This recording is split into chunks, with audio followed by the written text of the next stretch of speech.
안녕하십니까. 성기영의 경제쇼 아나운서 성기영입니다. 지난해 대만의 실질 GDP가 9% 가까운 성장률을 보였다고 하죠. 2010년 이후 15년 만에 가장 가파른 성장률이자 또 우리나라의 지난해 성장률 1%에 비해서 무려 8.6배나 높은 성장률을 보인 건데요. 글로벌 AI 붐과 TSMC의 독보적인 지배력이 결합된 결과라고 합니다.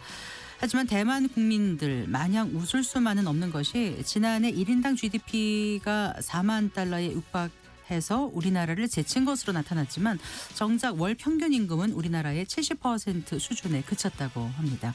여기에다가 국가 산업 구조도 IT 편중이 심각하다고 하는데요. 고성장을 이어가고 있는 대만 경제가 우리에게 시사하는 점이 무엇인지 오늘 함께 생각해 보겠습니다. 정부가 다주택자 양도소득세 중과 유예 조치를 5월 9일자로 종료하기로 했습니다. 이에 대한 보완 방안을 포함한 최종안을 이달 중에 확정하기로 했는데요.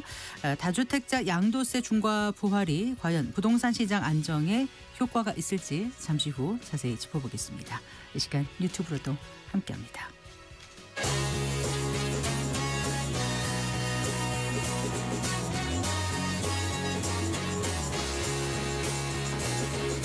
경제 시야를 넓혀드립니다.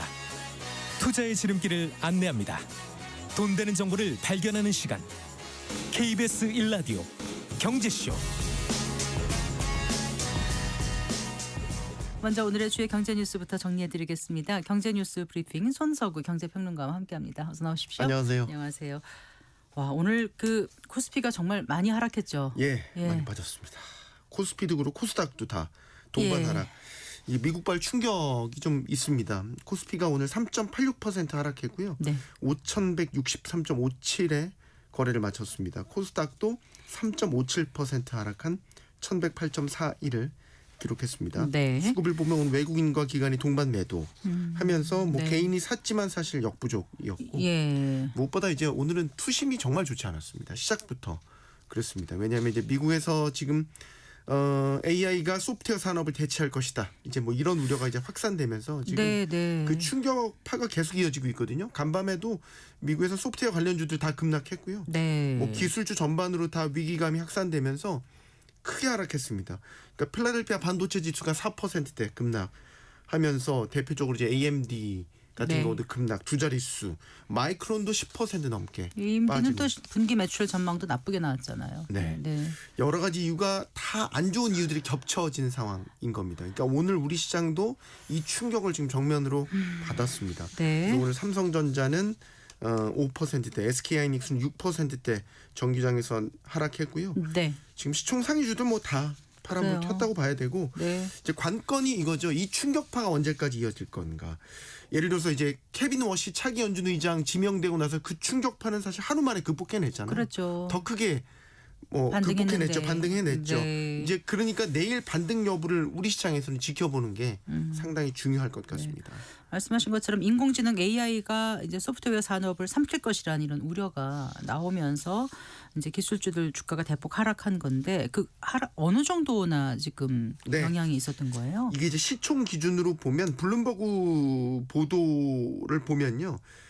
이제 대표적인 기술주 상장 지수펀드 ETF인 아이세어스 ETF에 포함된 이 주식 가치를 따져봤더니 이번 사태로 인해서 1조 달러 시가총액이 사라졌다라는 겁니다. 그래서 블룸버그는 3년 전 챗GPT가 출범한 이후 가장 충격적인 사건이다. 뭐 이렇게 평가를 했더라고요. 이제 이번 투매가 기존과는 좀 다른 양상이 있습니다. 기존에는 이제 AI의 성장성에 의심을 갖는 게 아니라 AI가 좀 버블이다. 여기에 대한 우려였다면 지금 이제 AI로 인해서 실직이 대규모 실직이 발생할 것이라는 우려가 이제 지금의 투매를 일으켰다. 시장이 우려를 제기하고 있다라는 거죠. 결국 AI로 인해서 이런 소프트웨어 기업들의 생존 기반이 위협당할 것이다. 결국 이게 감원으로 이어질 수밖에 없다. 이런 두려움이 자리하고 있다라는 분석이고요. 그 트리거가 된 게 이 엔트로픽이라는 이제 AI 인공지능 회사가 내놓은 자동화 도구예요. 이제 클라우드 코웍이라는 건데 이 툴을 이용하면 뭐 법률 서비스나 코딩 업무들을 대체할 수 있다라는 거예요. 이게 시작점이 된 거고 기존에 이제 소프트웨어 기업들이 어떤 식이냐면 특히 이제 사스 기업들이 월 사용료를 받고 자신들의 소프트웨어를 이제 고객사들한테 주는 형식인 거거든요. 요 코어 이 툴을 보면 이 것들이 다 대체할 거라는 거죠. 그러니까 이런 구독형의 소프트웨어 사업 모델이 필요 없어지는 시대가 올 거라는 거고, 이 두려움이 결국 소프트웨어 산업 이 기업들의 주가에 대한 투매 현상을 일으켰다라는 분석입니다. 그럼 이 우려가 어디까지 확산될까요? 그러니까 넥스트 소프트웨어가 뭐냐라는 거죠. 예. 소프트웨어 다음은 뭘까라는 이제 지금 두려움이 커지고 있다라는 거고, 이 우려가 확산되니까 기술주가 다 흔들리는 양상인 거죠. 그래서 빅테크들이 지금 괜찮은 실적들을 다 내놓고 있어요. 간밤에는 알파벳도 그렇고 그 전날은 AMD도 사실 가이던스에서 좀 문제가 있었지만 실적 자체는 어닝 서프라이즈였거든요. 네. 근데 다 이런 것들이 시큰둥한 거죠. 이 사태가 터지니까. 그 마치 이런 거 도장 깨기. 네. AI가 소프트웨어 산업을 일단은 예. 지금 흔들어 놨지만 도장 깨기처럼 하나하나 이제 이런 산업들을 다 흔들 것이라는 우려가 지금 커지고 있는 것이고요. 예전에 IT 기업들에게만큼은 AI 산업이 출현했을 때 이게 이제 새로운 비즈니스가 되면서 기존의 모델을 업그레이드해서 주가적인 측면에서 오히려 플러스 효과였어요. 지금 소프트웨어 기업들의 주가가 굉장히 크게 빠지지만 이전에는 다 AI란 이름을 앞에 붙여가지고 오히려 주가가 많이 오르는 이런 현상들을 보였거든요. 그런데 이번 사태는 좀 다른 거죠. 그러니까 소프트웨어 기업들이 사례가 됐지만 AI 우려로 인해서 앞으로는 주가적인 측면에서도 꼭 이게 플러스 효과를 나타내지 않을 것이다라는 선례를 남긴 것이죠. 네. 자, 이제 이런 가운데 오늘 그 SK 하이닉스가 네. 임직원들에게 지급하는 성과급이 정말 놀랍더라고요. 네. 부러워하시는 분들 많으실 것 예. 같아요. 사실 제가 이거를 꼭 전해야 될까 마지막까지 고민을 했습니다. 네. 좀 질투도 나고. 근데 이제 워낙 화제가 되고 있어 일단 전하겠습니다. 네. SK 하이닉스 임직원들이 받는 성과급이 뭐 어마어마할 것이다. 전에 몇 번 보도가 된 게 있는데 오늘 이게 실제로 이제 지급이 됐나 봐요. 그래서 또 화제가 된 거예요. 성과급이 연봉의 약 1.5배에 달하는 역대 최대 규모의 성과급이었다. 1.5배 하면 이게 실감이 잘 안 나실 것 같아서 네. 이게 이제 성과급의 항목이 있어요. 초과이익 분배금, 프로핏 쉐어라고 해서 이제 PS라고 하는 항목인 건데 이 지급률이요. 기본급의 2,964%. 오호. 기본급이라고 하면 쉽게 말해서 월급이죠. 월급의 2,964%를 이제 성과급으로 받은 겁니다. 그래서 이제 SK 하이닉스의 경우는 통상 기본급의 2,000%가 연봉이다라고 아하. 고려하면 이제 연봉이 1.5배 정도가 된다. 그렇군요. 연봉이 만약에 1억 원인 직원이면 성과급으로만 1억 약 5천만 원 정도를 한 받는 1년 반 더 다니는 걸 미리 받는 거죠. 그렇죠. 그래서 기본급과 성과급을 합쳐서 약 2억 5천만 원의 연봉을 받게 되는 셈이다. 네. 이게 원래 PS도 이제 한도가 있었어요. 1000%의 한도가 있었는데 작년에 노사 협의를 통해서 한도를 없앴거든요. 그러니까 작년에 뭐 아시겠지만 SK 하이닉스가 어마어마한 성과를 냈지 않습니까? 그러니까 이 PS 성과급도 한도 없이 지금 치솟는 구조가 된 거고, 영업이익 SK 하이닉스가 작년에 47조 원 달성해서 시가총액 1위 삼성전자를 뛰어넘었지 않습니까? 그러니까 뭐 성과급도 그에 맞춰서 굉장히 막대한 규모로 받는 게 뭐 당연하게 됐고, 또 지난달 30일에는 PS가 아니고 이제 생산성 경력금이라 해서 PI도 별도로 지급을 받았더라고요. 네. 요것도 뭐 기본급의 한 150%를 지급하게끔 됐으니까 그야말로 SK 하이닉스 임직원들은 축하드립니다. 성과급 잔치를 벌이게 됐네요. 네. 한숨을 크게 아니 쉬십니까? 한숨까지는 아니고 그냥 네. 네. 그 주택을 담보로 연금 받는 그 주택연금이요. 그 월 수령액이 좀 늘어나게 됩니까? 네. 주택연금 월 수령액이 이제 오늘 금융위원회가 이제 그 주택연금 개선 방안을 발표했는데요. 네. 주택연금 계리 모형을 재설계해서 3월 이후 신규 가입자는 이제 수령액이 전반적으로 많아지는. 신규 가입자한테. 네, 그렇습니다. 네. 이 계리 모형이라는 게 주택연금 가입자가 매달 얼마를 지급받게 될지, 그리고 재정적으로 지속 가능한지를 이제 계산하는 모델을 말하거든요. 네. 요걸 이제 재설계를 해서 평균 가입자 기준으로 보면 이제 월 수령액이 129만 7천 원에서 133만 8천 원으로 3.13%가 증가를 하고요. 전체 가입 기간 수령액 기준으로 보면 한 849만 원이 증가하는 것으로 이제 계산이 됐습니다. 네. 취약 고령층에도 지원을 확대하기로 했는데요. 이제 6월 1일부터 신규 가입자에게는 우대 지원 대상자의 보유 주택이 시가 1억 8천만 원 미만이면 주택연금 수령액 우대폭이 이제 확대가 됩니다. 가령 이제 주택 가격 1억 3천만 원이고 77세 가입자라고 한다면 우대 금액이 월 9만 3천 원에서 12만 4천 원으로 확대가 되는 것이고요. 네. 주택연금 가입 부담도 완화가 됩니다. 이제 신규 가입을 하면 초기 보증료를 내야 되는데 주택 가격의 1.5%에서 이제 1%로 인하를 하고 초기 보증료 환급 가능 기간도 3년에서 5년으로 늘어나게 됩니다. 네. 그리고 눈에 띄는 게 실거주 의무의 예외를 일부 허용하기로 했다면서요? 네, 기본적으로 주택연금 가입을 하려면 이제 실거주 의무가 있습니다. 가입자 본인 또는 배우자가 실제 거주하고 있어야 되고요. 네. 연금 수령 기간에도 계속 실거주를 해야 됩니다. 그래서 1년 이상 만약에 거주하지 않으면 연금 네. 지급이 정지될 수 있습니다. 그런데 이제 이번 제도 개편을 통해서 6월 1일, 이것도 6월입니다. 6월 1일 이후 신규 시청자에겐 주택연금 가입 시 실거주 의무의 예외를 일부 허용하기로 했는데 예를 들어서 부부 합산 1주택자가 네. 질병 치료나 뭐 자녀 보양 그다음에 노인주거 복지시설 입주 등 이런 불가피한 사유로 담보주택에 실거주하지 않고 있는 경우에도 주택연금 가입이 가능해지도록 네. 제도가 바뀌었고요. 예. 담보주택을 만약에 제3자에게 임대 중인 경우에도 한국주택금융공사의 승인을 받아서 가입할 수 있게 됐습니다. 실제로 실거주 안 해도 된다는 얘기가 되네요. 예외적인 이런 규정만 지켜진다면 네. 가입할 수 있게 되는 거고요. 네. 지금 지난해 말 기준 주택연금 누적 가입자가 약 15만 가구.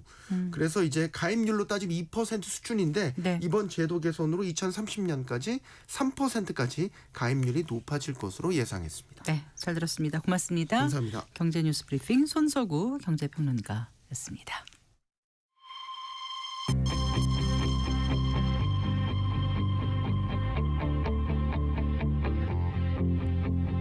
경제 전문가의 원포인트 레슨. 꼭 알아야 할 정보와 이슈를 알기 쉽게 풀어드립니다. 대한민국 경제 고수와 함께 투자의 맥을 짚는 KBS 일라디오 경제쇼. 진행의 성기영 아나운서입니다. 4시 17분입니다. 지난해 대만 실질 GDP 증가율이 8.63%로 잠정 집계됐다고 하죠. 전 세계가 깜짝 놀랐는데요.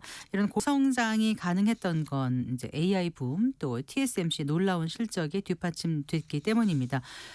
그런데요, 이 TSMC에 기댄 대만 성장에 대해서 여러 가지 좀 우려의 목소리도 나오고 있더라고요. 놀라운 성장을 이어가는 대만 경제 살펴보고 우리가 좀 살펴봐야 할 것들은 무엇인지 얘기 나눠보겠습니다. 현대경제연구원 주원 연구본부장 스튜디오에 모셨습니다. 반갑습니다. 네, 안녕하십니까. 안녕하세요. 자, 먼저 최근 좀 화제가 된 대만의 경제 성장률부터 좀 살펴볼까요? 네. 예. 작년 4분기가 전년 동기 대비로 12.7%. 네. 우리나라가 작년 4분기에 전년 동기비 1.5%였거든요. 예. 그리고 연간으로 이제 8.6% 대만이 나왔고요. 네. 우리나라가 작년이 이제 1.0. 예, 1.0. 기억 네. 남는다. 네. 그래서 이 연간 8.6은 이제 그 대만 자체로 봐도 이게 네. 15년 만에 최고치라고 하네요. 네. 네. 15년 전이 언제냐면 이제 2010년인데 그때 이제 10.25%를 기록했는데 이거는 모든 나라들이 이제 2009년에 글로벌 금융위기 때문에 네. 2010년이 반등하는 상황이어서 네. 실질적으로는 더 올라갈 것 같아요. 그래서 상당히 뭐 대만 경제 성장률 우리나라가 연간으로 8% 나왔던 적이요. 제 기억으로는 한 2000년대 초반 더 넘어갈 것 같은데. 최근에 이런 예. 숫자를 보기가 참 어렵지 그래서 않습니까? 상당히 좀 장기적 부럽습니다. 저성장 네. 국면 이런 얘기를 많이 하고 하는데 이렇게 성장할 수 있다는 게 참 놀라운데 1인당 국내 총생산 GDP도 4만 달러 거의 육박하면 이게 우리나라도 제친 거고 일본도 제치는 셈인가요? 예, 네. 올해 기준으로 이제 대만의 1인당 국민소득이 한국과 일본을 다 넘어설 걸로 생각이 되고요. 네.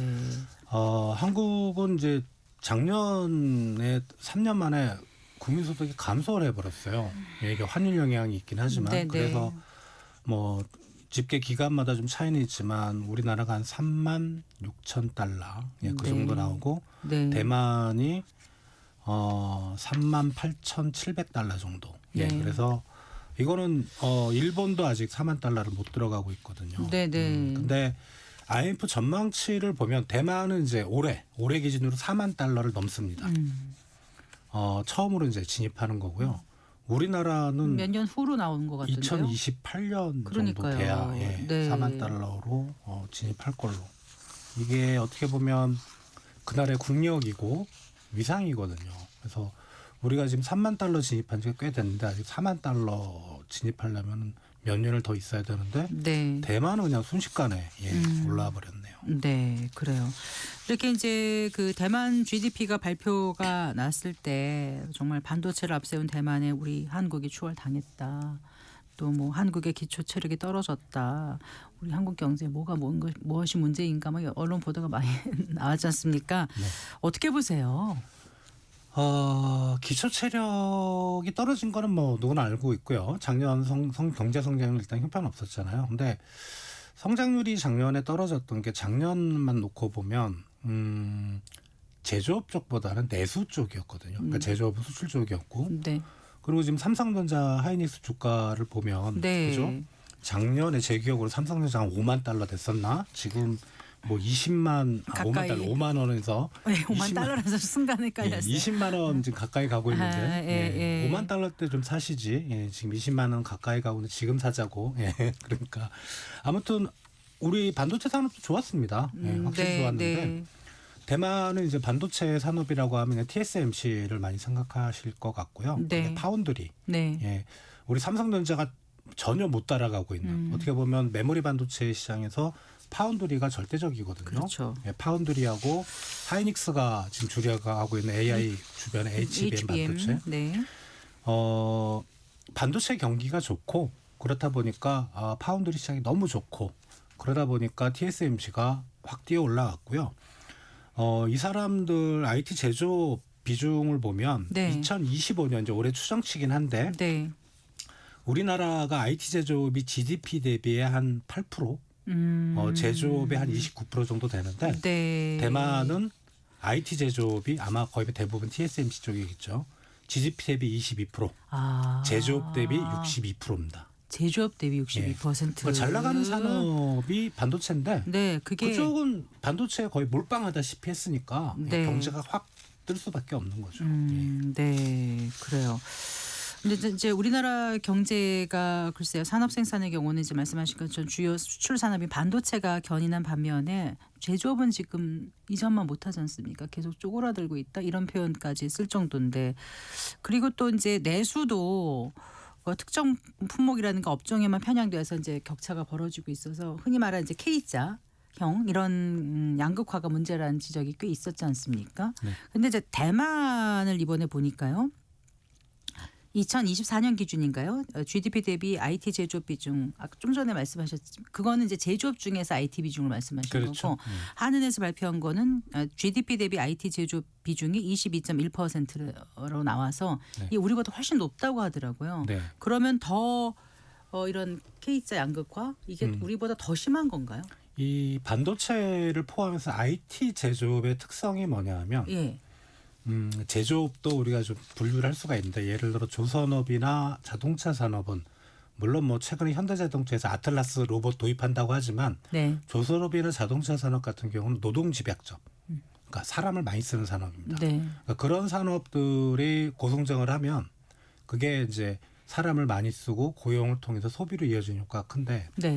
제조업 중에 석유화학하고 IT 네. 제조업은 사람을 안 쓰는 산업으로 유명합니다. 석유화학도 뭐 네. 삼성전자 다니시는 분들은 많겠지만 삼성전자에서 만들어내는 수출액이나 부가가치 대비해서 네. 상당히 고용 창출 효과가 떨어지는 산업입니다. 즉 네. 이런 네. 산업들이 성장했을 때는 네. K자 양극화가 심화가 되는 거고 그럴 수밖에 없겠네요. 말씀 그럼 들어보니까. 우리나라 최근에 이제 네. 민간 소비가 계속 안 좋았잖아요. 네, 네. 대만도 마찬가지입니다. 대만도 뭐 2024년 이후 작년까지 한 2년 정도 대만 수출을 한 40% 증가를 했는데 네. 소비는 거의 증가율이 제로예요. 그 말은 이제 말씀하신 K자 양극화가 대만에서도 벌어지고 있는 똑같은 상황이라는 겁니다. 네. 민간 소비가 거의 늘지 않는다. 이 정도로 GDP 성장률이 올라가고 1인당 GDP가 이렇게 올라가면 당연히 소비를 할 것 같은데 K자 양극화 외에 다른 원인은 없다고 보세요? 특히 이제 그 뭐라 그럴까 IT 제조업이라고 얘기할 때 네. 우리가 대만도 보면 TSMC가 있고 우리는 이제 삼전하고 하이닉스가 있는데 네. 사실 밑단에도 많은 기업들이 있거든요. 네네. 그게 이제 뭐 중견기업, 가운데 규모를 가진 중소기업도 있는데 네. 이게 우리나라도 IT 제조업만 놓고 보면 밑단에 있는 기업들의 임금은 사실 되게 좀 낮습니다. 네. 양극화가 있는 거죠. 네. 대만도 똑같습니다.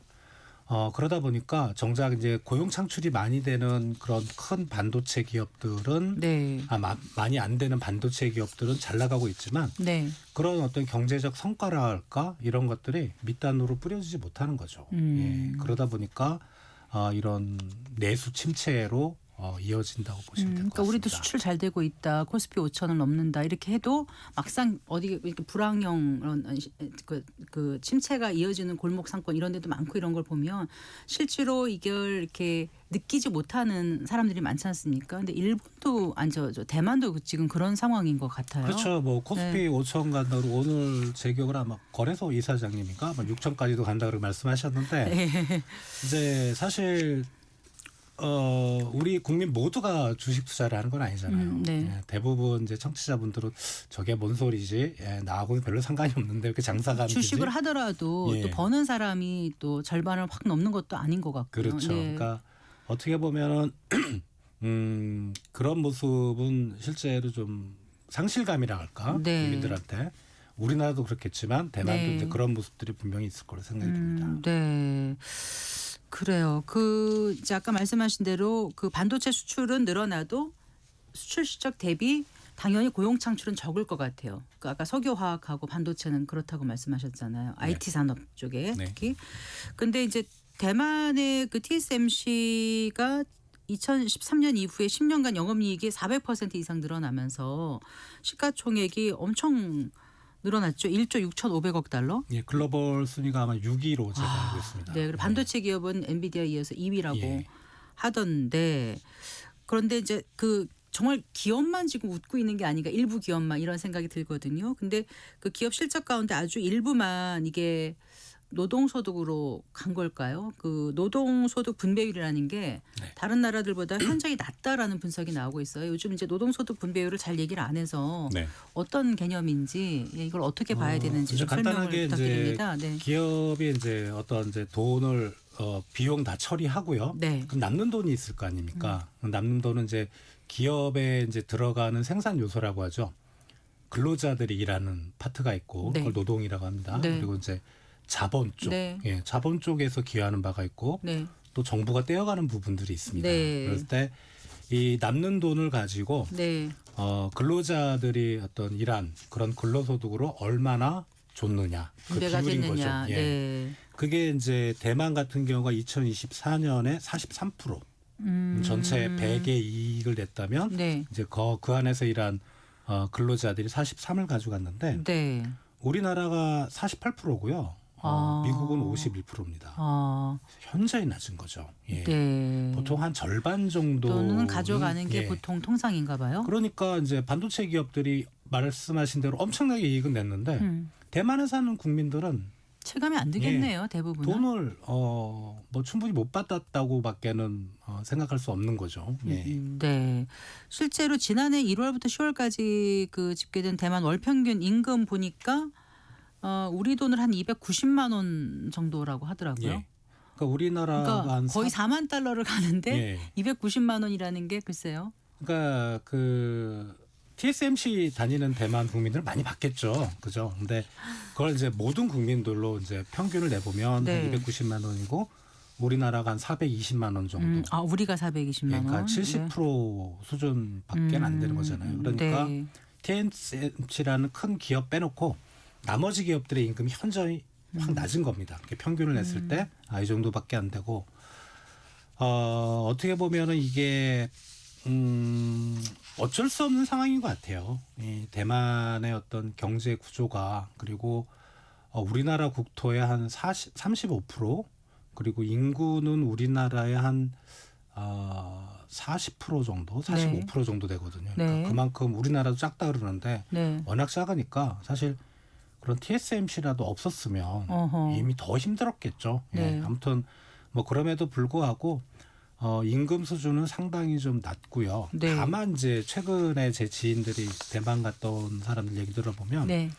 물가는 대신 우리나라보다 좀 많이 싼 것 같아요. 아 그래요? 로컬 식당 집값은 가면 좀 비싸다는 얘기 집값은 그럴 네. 수밖에 없죠. 왜냐하면 이제 면적이나 인구 보면은 사실 인구 밀도가 더 높거든요. 아, 예. 네, 네. 근데 뭐 로컬 식당 가서 이제 한 끼 먹으면 한 5,000원, 6,000원 정도. 아하. 우리는 로컬로 가더라도 한 10,000원 가까이 되잖아요. 네. 그리고 뭐 교통요금이 기본 요금이 다 1,000원 밑이라고 해요. 지하철이나 버스나. 네. 그런 거 보면 아, 임금- 우리보다 70%지만 실제로 물가가 예. 저렴하면 체감하는 게 우리보다 쓸만할 것 같아요. 예. 그러네. 지금 말씀 들어보니까 예. 또.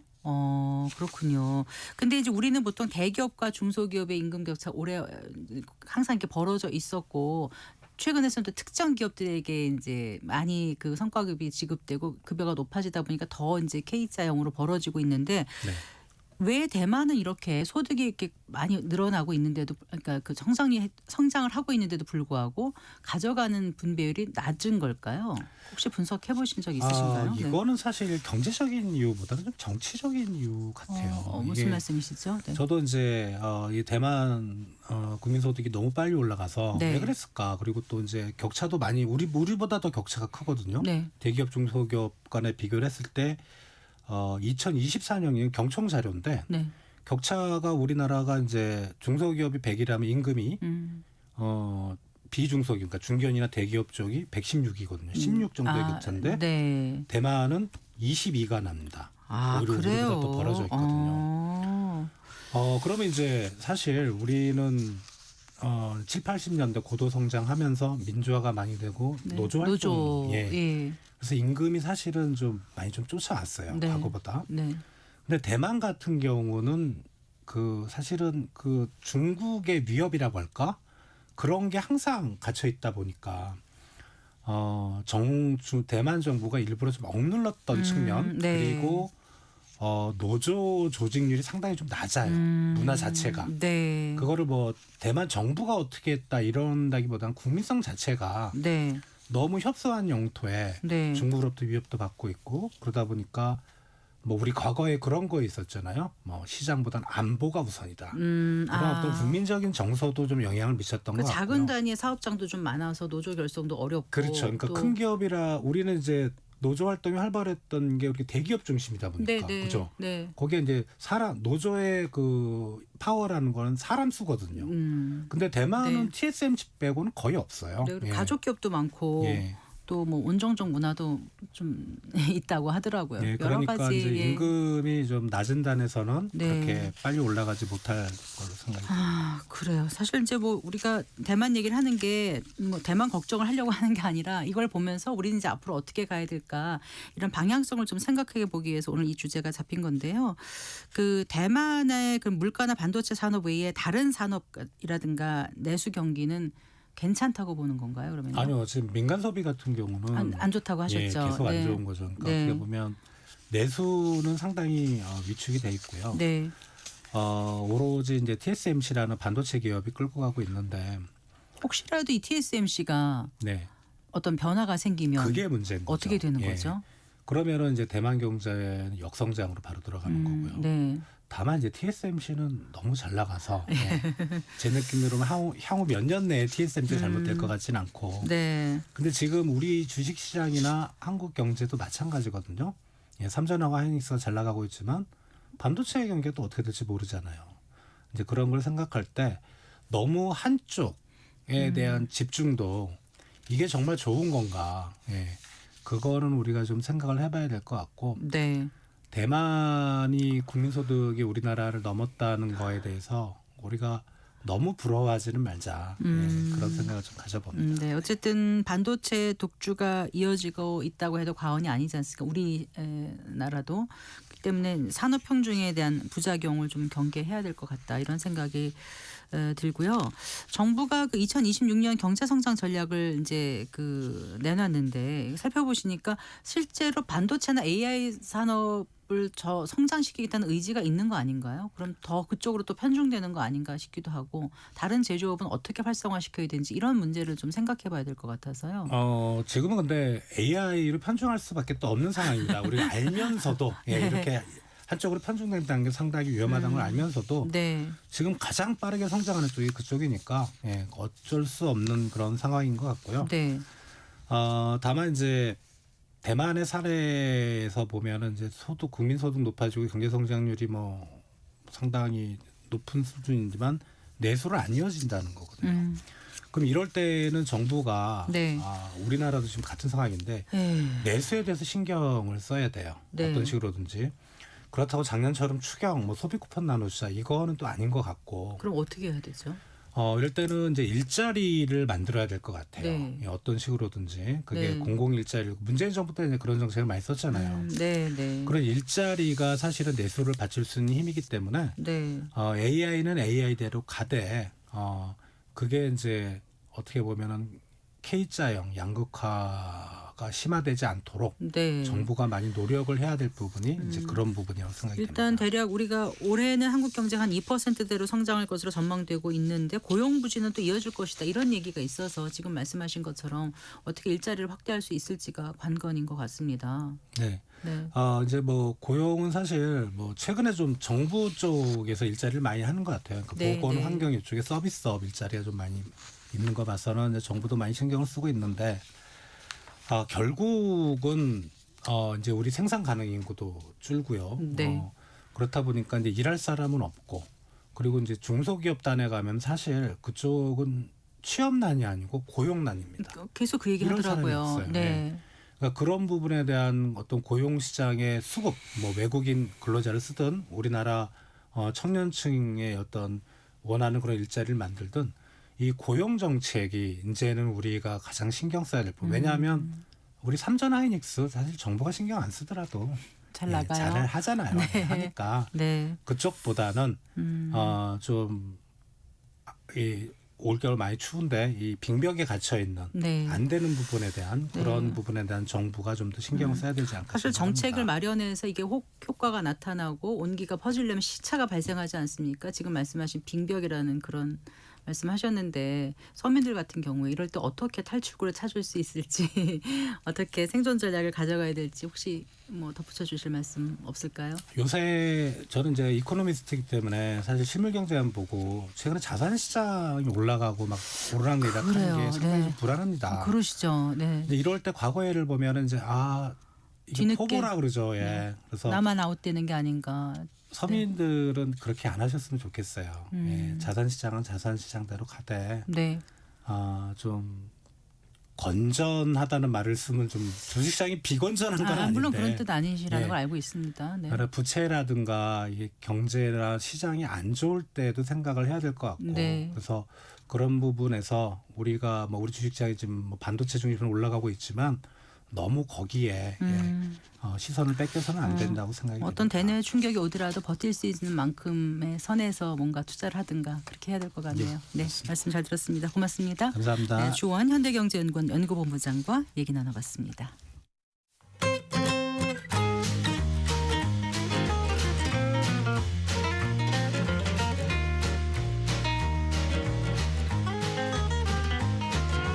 경제 맛집 투자 핫플. 지금은 돈 벌기 딱 좋은 시간.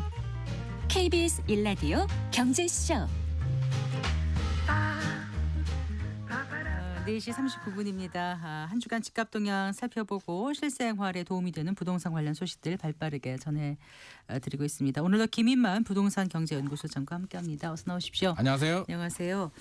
자, 한 주간 아파트 시장 어떻게 움직였습니까? 네, 대통령께서 이제 최근에 SNS 통해서 강력한 의지를 보여주고 있는데요. 그 결과가 통계도 이제 살짝 잡히고 있습니다. 그래요? 네, 2월 1주 차입니다. 조사 시점은 2월 2일입니다. 그러니까 대통령께서 네. 제 기억으로는 1월 23일인가요? 부터 이제 메시지를 내셨기 때문에 한 일주일 열흘 정도 지난 시점입니다. 그래서 충분히 시장에서 받아들이는 시점인데 서울 아파트 주간 상승률 보게 되면 0.27%입니다. 전주 1월 4주차가 0.31%니까 0.04%포인트 상승폭이 축소가 됐고요. 그러니까 상승은 하고 있다는 거죠. 상승은 여전히 하고 있는데 네. 이 추세 흐름이 이게 1월 2주차만 하더라도 0.21%였는데요. 이게 네. 0.31%까지 상승률이 확대가 된 시점이었거든요. 네. 그래서 계속 확대가 되느냐가 이제 중요한 기로였는데 네. 상승폭이 축소가 됐다는 점은 또 그나마 좀 다행이라는 생각이 들고요. 서초구 같은 경우는 0.21, 강남은 0.07%까지 상승폭이 축소가 됐습니다. 아, 그래서 그렇군요. 이제 안정이 되고 있다는 생각이 들고요. 송파구도 0.31에서 0.18% 상승폭이 많이 줄어들었습니다. 그래서 일단 대통령님의 발언이 좀 영향을 주고 있는 것은 분명한 사실인 것 같고요. 네. 노원구도 0.41%까지 상승폭이 확대가 되다가 0.36%로 0.41까지 올라갔었군요. 맞습니다. 네. 0.36까지도 이제 좀 안정이 되고 있다라고 우리가 좀 해석을 할 수가 있을 것 같고요. 네. 뭐 경기도 같은 경우도 전체적으로 본다면 일단 용인 수준은 굉장히 높습니다. 0.59%. 그래요. 네. 이게 이거면 큰 거잖아요. 0.59 곱하기 굉장히- 52주 한다면 큰 거죠. 네, 굉장히 큽니다. 아마도 서울이나 분당에 사지 못하는 분들이 네. 이제 차선책으로 용인 수지나 이런 경기도 쪽, 광명시나 이런 쪽으로 좀 많이 들어가고 있는 거로 보여집니다. 네. 또 규제 지역이 적용됐음에도 불구하고 가격대가 15억 아래 구간, 대출이 6억까지 나오는 구간을 찾다 보니까 이런 곳들이 좀 아하. 많이 좀 선택을 받고 있는 것 같고요. 예. 인천 같은 경우도 뭐 0.02% 지난주가 0.04였으니까 상승폭이 축소가 되긴 했는데 전반적으로 좀 안정을 좀 찾고 있다라는 좀 생각은 듭니다. 네. 자, 이 5월 9일에 그 다주택자 양도세 중과 유예 조치가 끝나는 거죠. 그렇죠. 유예 조치는 끝나고 이제 중과세가 시작이 되는 게 이제 사실상 확정입니다. 그러니까 5월 10일부터는 이제 안 되는 거고 안 되는 거죠. 9일까지는 중과 유예가 되는 거고. 되는 거죠. 네. 그러면 원래대로 한다면 이제 잔금과 계약을 해야 되는데요. 네. 지금 시간이 너무 절대적으로 부족하기 때문에 이번에 정부의 발표 내용을 보게 되면 계약까지는 인정해 주겠다. 그러니까 5월 9일까지 계약을 하면 되는데 계약만 네. 하면 되는 건 아니고요.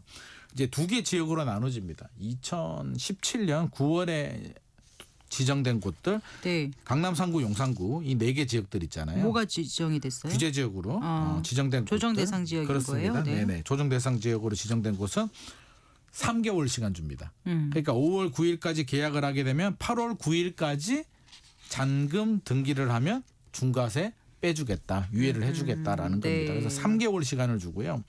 작년 10월 15일에 이들 지역을 제외한 서울은 그때 21개국 25개국 전체가 5개 중에 투표가 강남 3구, 됐잖아요. 용산구는 2017년에 네. 지정이 됐으니까 얘들은 네. 3개월. 네. 나머지 지정된 곳들은 6개월 줍니다. 그러면 5월 9일에 계약을 하게 되면 11월 9일까지 잔금 등기를 하면 되니까 네. 일단은 계약하는 게 이제 굉장히 중요한 시점이겠죠. 그러면 이 계약을 위해서 이제 많은 분들이 다주택자들은 지금 계산기를 좀 두들기고 있지 않나 생각이 근데 됩니다. 조정 대상 지역만이 아니라 투기과열지구에다 토지거래 허가까지 묶였잖아요. 10월 네네. 15일에. 그러면은 6개월 안에 그러니까 전세 계약이 돼 있거나 이러면은 전세는 지금 아직은 안 되죠. 그러면 네. 전세 준 집들은 이제 못 파는 세입자한테 거죠. 팔고 싶어도. 예, 양해를 구하고 이사비를 줄 테니까 좀 나가줄 수 있겠니라고 하는데 세입자 입장이라면 아이고 뭐 몇 개월 안 되는데 어떻게 나가요? 그렇죠. 그리고 또 네. 전세 매물도 없는 상황이니까 네. 최근에 나오는 얘기를 들어보면 일부는 뭐 5천만 원,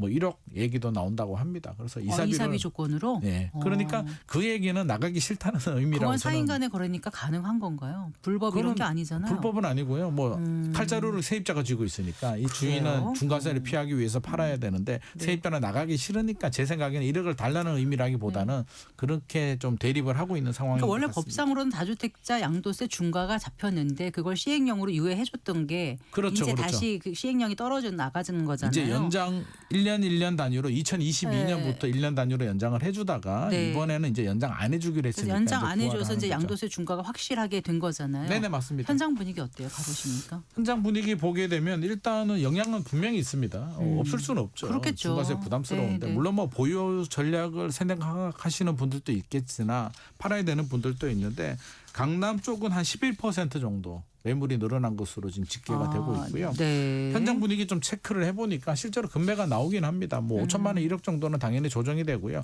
1억 5천만 원 조정된 매물들도 지금 등장을 하고 근데 있기 워낙 때문에. 비싸니까 1억 5천이 금매인가요? 매수가 금매를 보통 어느 정도를 금매라고 해요? 몇 퍼센트 정도를요? 몇 퍼센트라고 기준은 없는데요. 네. 뭐 예를 들어서 집주인 입장이라면 28억 5천 아파트를 5천만 원 깎아줘도 금매라고 생각하는 거고요. 사는 사람 입장에서는 아이고 사는 사람 입장에서는 야 1년 전에 18억 하던 게 28억까지 갔는데 그게 5천만 원 무슨 금매야. 깎아주는 게 무슨 금매야라고 네. 하고 있는데 네. 일단 의견은 뭐 서로 좀 부딪히고 있는 상황입니다. 그래도 금매가 나오면 수서 쪽에 최근에 보니까 한 1억 5천 정도 내린 매물이 나왔는데 바로 거래가 됐다고 합니다. 그래서 가격을 깎아주면 살 사람들은 지금 여전히 존재는 하고 있는 거로 보여지고요. 네. 개포동에는 이제 신축 아파트입니다. 레미안 블레스티즈 같은 경우는 한 집주인이 부동산이 한 50군데 있나 봐요. 50군데 일괄 문자를 뿌려서 우리 집 빨리 팔아달라고 문자를 뿌려서 이제 이슈가 되고 있는데 제가 팁을 하나 드리면 네. 집 팔고 싶은 분들 있잖아요. 네.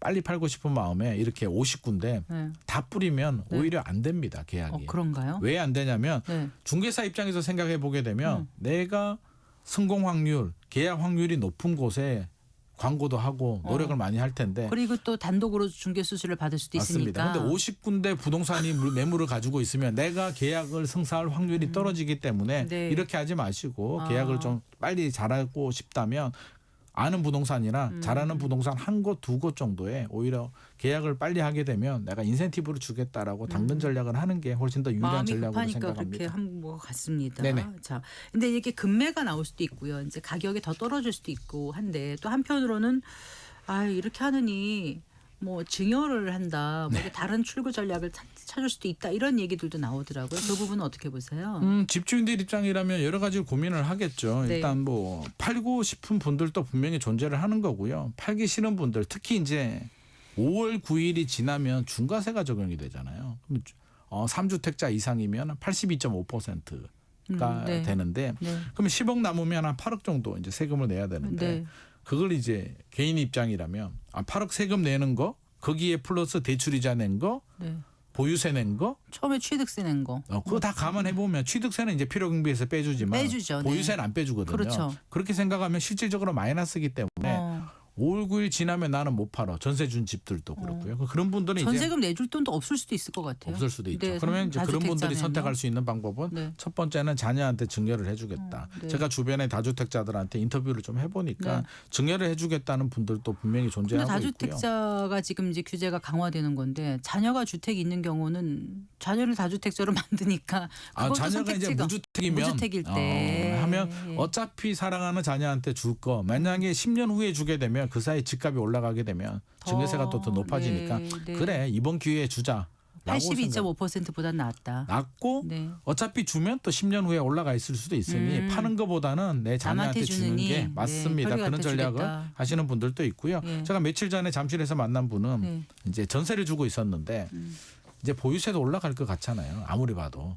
양도세도 그럴 것 같죠, 지금. 그렇죠. 네. 문재인 정부 때도 올렸기 때문에 네, 그러면 네. 미리 준비하시는 분들이 많이 있는 것 같습니다. 그러면 전세 만기가 되면 예를 들어서 전세가 한 10억 정도 되면 나 월세로 돌려서 월세 400만 원 정도 받을래. 그걸 그럼 돈 있는 분들이나 할 수 있죠. 5천만 원 정도. 네. 그러면 전세금 어차피 이제 내셔야 생각을 하는 되니까. 거죠. 네. 보유세가 좀 많이 나올 것 같은데 이거 몇 현금이 년? 필요하니까. 그러면 몇 년 보유세 낼 돈을 차라리 그냥 전세금 돌려주고 그냥 월세로 받아서 하자 이런 분들도 계십니다. 그러니까 자연스럽게 이제 월세가 올라가는 추세인데 더 가파르게 올라갈 가능성이 좀 높아지고요. 전세 매물은 좀 줄어드는 추세입니다. 그래서 네.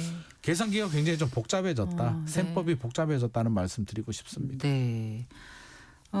정책 수단은 얼마든지 있다고 대통령이 언급이 있었습니다. 네. 네. 어떤 게 앞으로 더 예상된다고 보세요? 어, 집값 잡는 건 어렵지 않다라는 표현을 하셔서. 예. 네네네 뭐 강력한 의지를 보여주고 있습니다만 네. 사실 뭐 집값 잡기가 뭐 쉬운 문제는 아니잖아요. 노무현 대통령, 문재인 대통령의 시절을 보게 되면 제가 볼 때는 가장 강력한 남은 카드가 이제 보유세 인상인 것 같고요. 네. 디테일하게 보게 되면 뭐 1세대 1주택자들도 장기 보유 특별공제 혜택을 안 좀 해준다. 줄일 수도 있다. 네. 뭐 거주하지 않는 집에 대해서는 지금 80% 정도 네. 장기 보유 특별공제를 해주는데 1세대 네. 1주택자들입니다. 이걸 뭐 30% 줄이겠다라는 의견들도 나오고 있고요. 여러 가지 의견들이 공시 나오는데 가격도 현실화율을 굉장히 높인다. 그렇죠, 그렇죠. 근데 뭐 결과적으로 정리를 한다면 이제 보유세입니다. 네. 종합부동산세인데 종합부동산세를 올릴 가능성이 높은 이유가 이걸 올리지 않으면 이제 버티기 전략 한마디로 매물 잠김 현상이 일단 이제 많이 나오거든요. 82.5% 내고 못 파니까 매물이 잠기게 되면 어떤 문제가 생기냐면 입주 물량도 부족하잖아요. 근데 매물까지 안 나오게 되면 이제 공급 절벽이 되기 때문에 문재인 정부 시절에는 입주 물량이 연 4만 9천 호 정도 나왔음에도 매물이 잠기면서 사실은 집값이 더 올라갔기 때문에 네. 그렇게 되지 않으려면 이제 두 가지 방법이 있죠. 집주인이 매물을 내놓게 하는 방법이 당근과 채찍인데 네. 일단 채찍은 보유세를 올리는 겁니다. 너 네. 못 버티겠지? 네. 그러면 중과세라도 팔아라는 전략이 있고 당근은요? 당근은 역설적으로 이제 많은 교수님들이나 학자들이 얘기를 하는 게 보유세를 올리면 거래세를 내려줘야 된다. 취득세, 거래세는 양도세를 취득세하고 양도세잖아요. 오히려 양도세는 내려주면 지금 82.5% 그러니까 올라가는데 올리지 어떻게 내려요? 말고 오히려 내려주면 의외로 파는 사람들이 많이 나올 수 있다라는 의견을 주고 계십니다. 네. 그러면 이제 부자 감세 논란들이 있기 때문에 제가 아이디어 하나 드리면 저는 그럴 것 같습니다. 그냥 양도세 깎아주면 말이 안 되잖아요. 그러면 시세보다 좀 저렴하게 KB 시세 대비 한 10% 저렴하게 팔면 네. 양도세를 45가 아니라 35% 정도로 내려주는 네. 뭐 그런 아이디어를 좀 짜낸다면 집 사는 분들은 저렴하게 사고 파는 사람들은 세금을 좀 적게 내고 네. 국가는 또 거래가 자주 되니까 취득세도 받고 뭐 양도세도 받고 하니까 매물도 보유세를 많이 나중에 나오고. 양도할 때 공제해 주는 건 어때요? 그것도 저는 충분히 고려할 수 있는 다른 방법이라고 나라에서 생각을 그렇게들 많이 합니다. 하는 것 그래서 같은데요. 당연히 저는 그렇게 해야 된다고 생각을 하는데 그러니까 아이디어를 고민하게 되면 장기보유 특별공제도 혜택을 줄이는 대신에 말씀하신 것처럼 뭐 장기보유 그 보유세를 필요경비로 좀 빼주는 전략들도 네. 있고요. 네.